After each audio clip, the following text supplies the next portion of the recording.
Does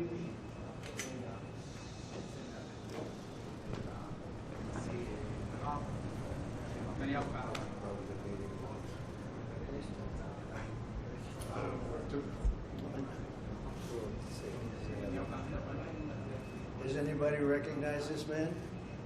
Not too many people. They've been very fair, actually, for the last 3 days. President Trump, are you going to have a green light for another attack in Iraq?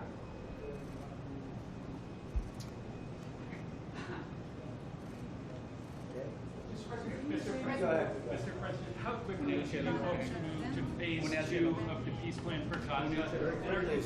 As quickly as we can.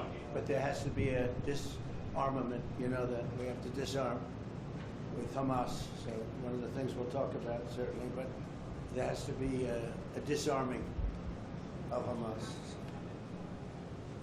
Otherwise, very quickly. Yeah. Can you say anything more about the explosion in Venezuela that you mentioned in a radio interview? Did the military do that? Can you share more details about that? Well, it doesn't matter, but there was a major explosion in the dock area where they load the boats up with drugs. They load the boats up with drugs, so we hit all the boats, and now we hit the area. It's the implementation area. That's where they implement, and that is no longer around. Is that the only strike that the U.S. has done? I don't want to comment on it. President Trump, yesterday there was an explosion overnight, and the Russians say that Ukraine tried to hit the residence of President Putin. Do you have any information? No, I don't know about it, actually, and I don't, I just heard about it, actually, but I don't know about it. No. Did you speak with That would be too bad. That would not be good. What was the outcome of your telephone call with President Putin this I had a morning? very good talk this morning. I waited till this morning because it was pretty late by the time we finished, like 2:30 in Russia, 2:30 in the morning. And we had a very good talk. We spoke at 8 o'clock in the morning hour time, and it was a very productive talk. I mean, we have a few very thorny issues, as you can imagine. He knows about thorny issues probably better than anybody in the world, but it's working out. We have a couple of issues that we're going to get resolved, hopefully, and if we get them resolved, you're going to have peace. You're going to have Ukraine losing 26,000 soldiers a month. Can you believe it? A month, 26,000 young, beautiful soldiers, and plus some people in Kiev, and relatively small, but a lot, still people, and it's a lot of people. But 26,000 soldiers were killed last month. Yes, please. President Trump, are you going to allow Turkish forces, or do you expect Turkish forces to be stationed in Gaza?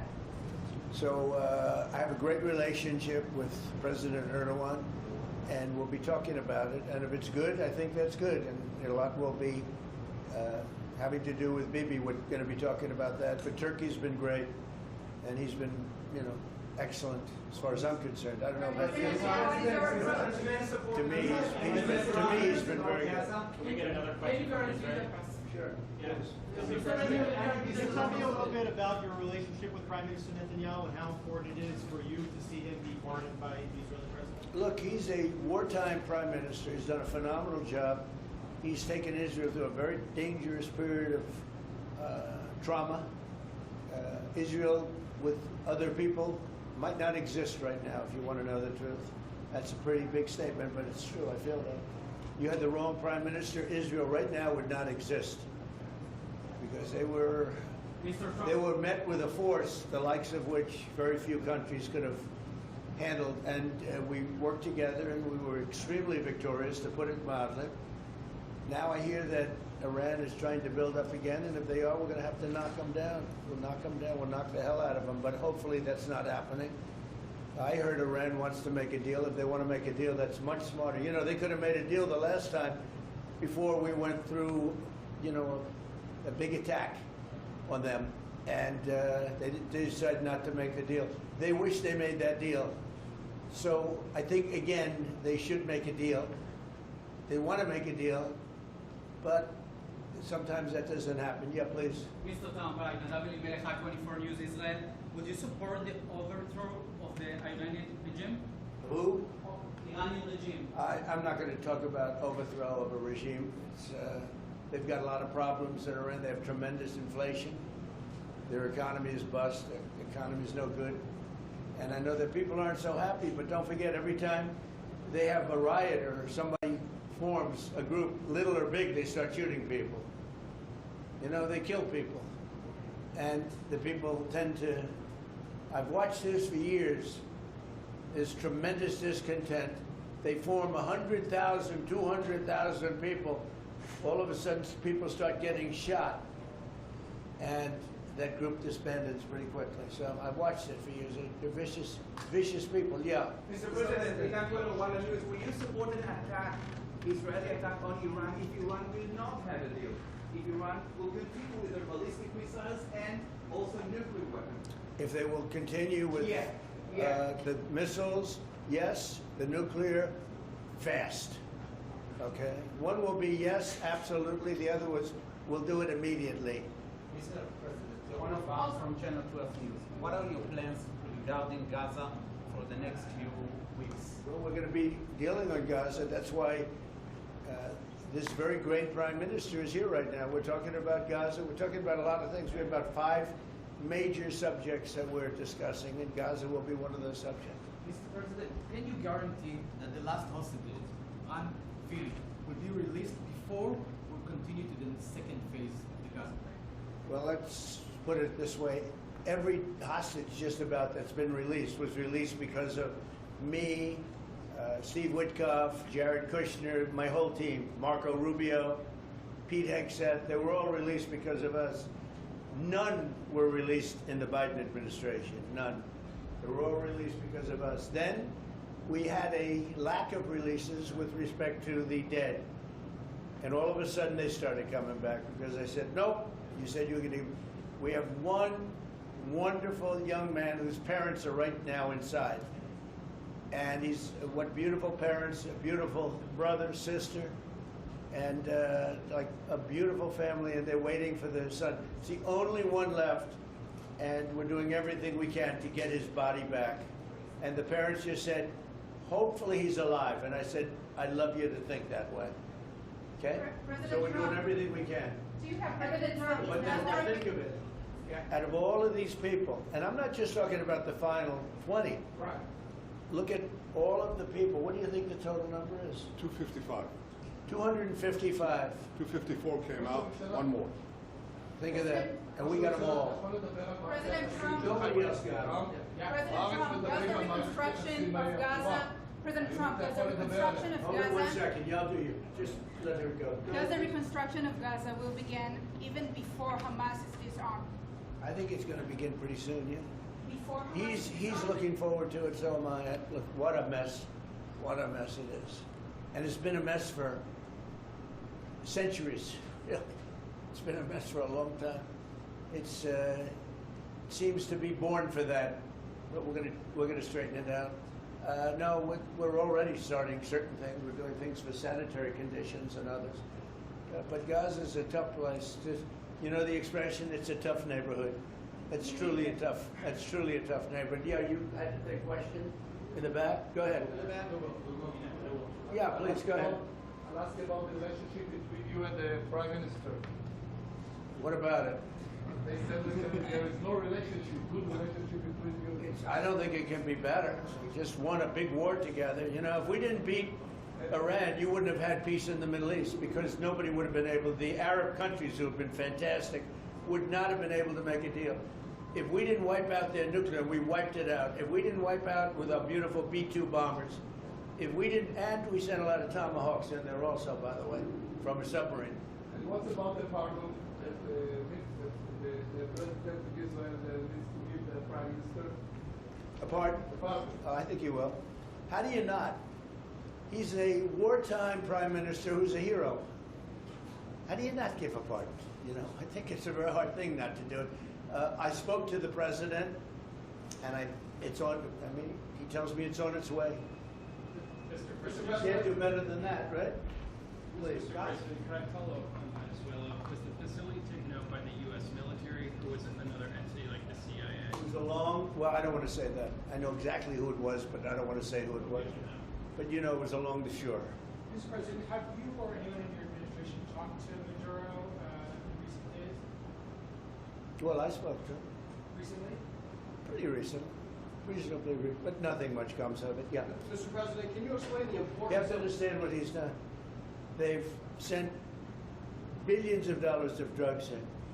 But maybe just as bad, they've sent hundreds of thousands of people in from jails, from prisons, from mental institutions and insane asylums. The drug lords, the drug dealers were all sent into our country. But think of it, what he's done. Tren de Aragua, probably the worst gang. They cut off people's fingers. One man made a phone call to complain about them. He cut off their hand. They cut off his hand. Don't ever make a phone call again. We'll cut off your hand. After that, we'll kill you, they said. That was in Colorado. And now they sent in all of the bad ones. They sent in some bad people. And that to me was just terrible. And they send in drugs. Now, I will say this. 97% of the drugs coming in by sea stopped. We're trying to figure out who the other 3% are. They have a hard time getting people to pilot those boats. But 97% of the drugs coming in by the ocean, by the sea, by water, are gone. Every boat that we take out, we save 25,000 lives of Americans. Thank you very much, everybody. We'll see you. We're going to have a big meeting, and we'll see you in a couple of hours if you'd like. And if you'd like, you can come up and have lunch like you did yesterday. Would you like that or not? Do you want that? Oh, yes. Because some of them think it's terrible, it's a bribe. But, you know, a bribe for $25, I don't know. If you'd like, you can go, and if you don't, you can stand in a driveway and melt. All right? But if you want, will you work on that, Margot? Yes, sir. Is Margot doing a good job? Yes, sir. Absolutely. She's a star. She's too nice. Her only problem, she's too nice to you. And you're not nice to us, but that's okay. Margot, take them up and have a beautiful lunch, and we'll see you later. Are you worried that the strike, the alleged strike on Putin's residence could scuttle these? Yeah, I don't like it. It's not good. I heard about it this morning. You know who told me about it? President Putin told me about it. Early in the morning, he said he was attacked. It's no good. It's no good. Russian officials Don't forget, you know, the Tomahawks. I stopped the Tomahawks. I didn't want that. Because we're talking about, you know, it's a delicate period of time. This is not the right time. It's one thing to be offensive, because they were offensive. It's another thing to attack his house. It's not the right time to do any of that, and can't do it. And I learned about it from President Putin today. I was very angry about it. Do you not have Mr. President? but don't you have U.S. intelligence services? What? Don't you have U.S. intelligence services that monitor that region very closely? Is there any evidence? Well, that the it came US out. It came out. Well, we'll find out. I mean, you're saying maybe the attack didn't take place. It's possible too, I guess. But President Putin told me this morning it did. One question, Mr. President. Can you expound on the importance of a strong relationship with the State of Israel? And Mr. Prime Minister, you called President Trump the strongest friend for the State of Israel. You've worked with numerous administrations, numerous presidents. Can you expound on that? What makes President Trump such a strong friend for the State of Israel? What do you go first? I'll say it again and again and again. We've never had a friend like President Trump in the White House. It's not even close. And I think you can judge that by not merely by the frequency of our meetings, but by the content and the intensity. I think Israel is very blessed to have President Trump leading the United States, and I'll say leading the free world at this time. I think it's not merely Israel's great fortune, I think it's the world's great fortune. Well, I just want to say that it's very important who the Prime Minister and President of Israel is. We have a great relationship. It was an honor to speak before your leaders. That was a great honor for me. I think it has not happened before, or something they told me. But the relationship's been extraordinary, and Bibi's a strong man. He can be very difficult on occasion, but you need a strong man. If you had a weak man, you wouldn't have Israel right now. Israel would have been, you know, Israel with most other leaders would not exist today. They would not exist. And now they're stronger than ever. Yeah, please. Are you going to ask Netanyahu to sign this agreement with Syria?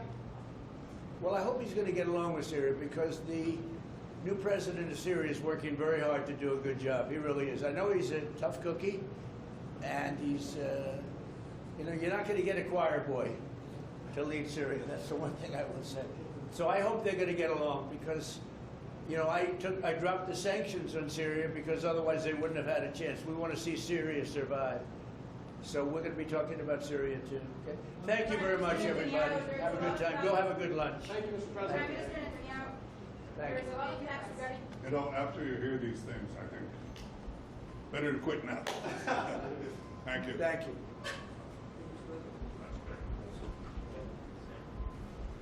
Hey, just a minute before you move on. I want to say thank you for watching and for supporting us. It's you, all of our viewers, our readers, and our listeners who make everything that we do possible. So thank you from everyone here at PBS News. Support journalism you trust. Support PBS News. Donate now, or even better, start a monthly contribution today.